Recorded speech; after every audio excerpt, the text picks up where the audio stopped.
بسم الله. من اول هنا كده الدرج المسحوق الرئيسي، لو استعمل كرول ازاز كوركس الوان فوق منه. هنا كده المسحوق الاضافي، الشطفه اللي قبل الغسيل. هنا كده الزهر السائل او الدوني. تمام. ماشي. بعد كده الحله ما تملاش لاخرها، التلتين غسيل والتلت فاضي، بنسيب مسافه من فوق كده قبضه يد. بعد كده الجنب ده قطنيات، ده بلاستر والياف صناعي. مجرد ما بندوس باور كده اللوحه دي بتنور قدام مننا كده. البقره دي بتلف يمين وشمال حسب ما نحب. تمام. بعد كده درجة الحرارة، التمب دي درجة الحرارة. لبس الألوان من 20 ل40، اللبس الأبيض من 60 ل95. بعد كده قوة العصر، اللبس الألوان من 400، اللبس الأبيض من 800 ل1200. تمام.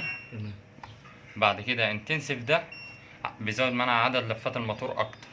ماشي. البري ووش ده المسحوق الإضافي اللي هو هنا، الشطفة اللي قبل الغسيل. تمام.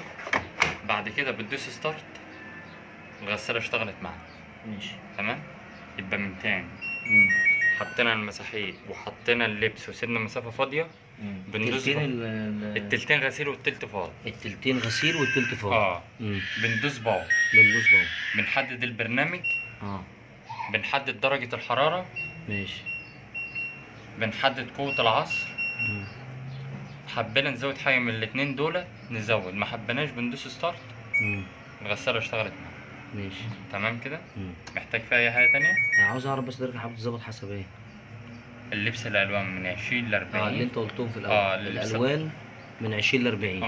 اللبس الأبيض من 60 ل95. الضمان.